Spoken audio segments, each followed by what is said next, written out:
I'm editorial director at Mbaitu FM and also Syokimau, and I wish to say that I think you've reached out to us because of that list that went on air, and I want to say that the regulatory framework is a process, and we have been in touch with the CAK. We're probably just surprised that they decided to go, shouting out there about what they are doing internally. We respond to issues as they come. Like I say, it's a process. And the fact that they are citing some issues with us, like I say, it's a process that we are going through. Some issues revolve around money. Issues revolve around documentation that they are looking for. And documentation is already with them. But nevertheless, we are still giving it back to them.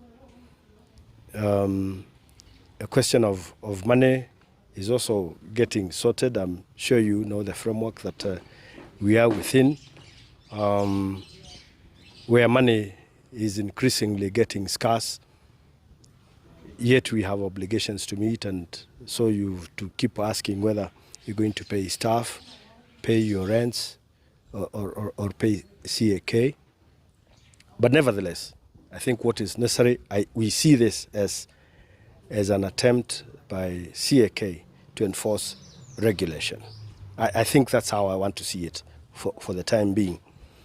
But in the last 1 week or so, there has been back and forth of letters. Sometimes you receive, the organizations will receive 2 to 3 letters in a week, probably signed by even different people, because I think they are trying to enforce either compliance with band pass filters, whether you are radiating the required power, whether the equipment you're using has been authorized.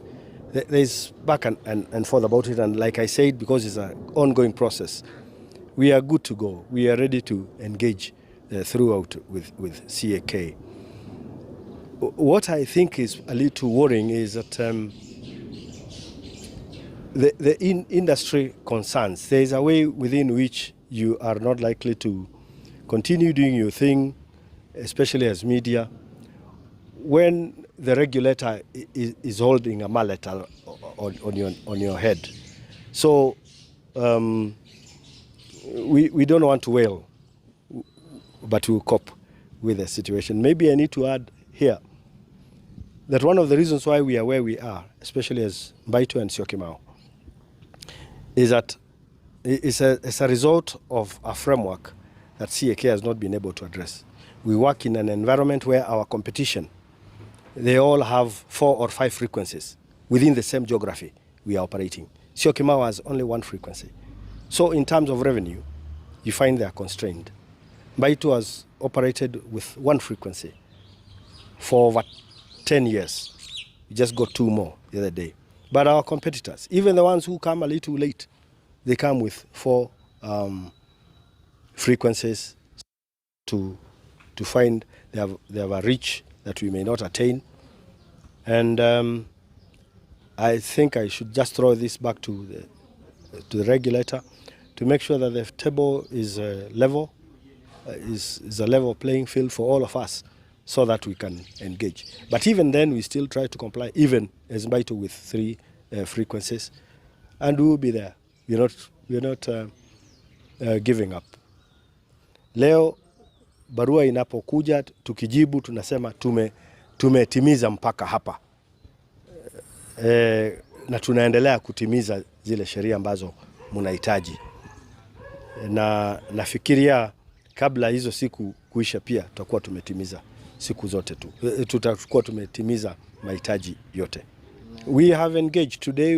We have responded to the issues raised to CAK.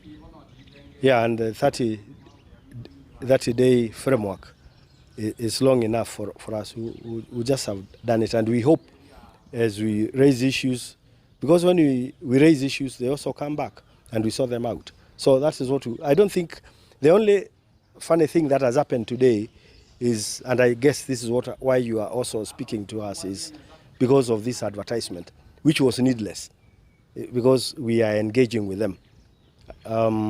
It would have been better if they did that when there is no feedback between us and the regulator. Is that we, as I said a little earlier, we are engaging. We are broadcasting for all the time you can imagine. We are going to be on air.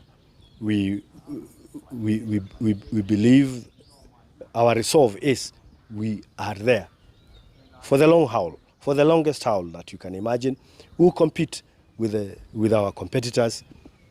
Yeah, and Mbaitu Radio has claimed its space in the broadcasting arena, and we will continue keeping that space and even expanding it. Yeah, tuseme hivi that I think CA, there's a truth here that there's a new Director General, Mr. Chiloba. We know him, is a very active young person, and there's a new sheriff in town. That's granted, really, and I think he really is flexing his muscles accordingly, and I think knowing that there are so many radio stations, there's too much back and forth.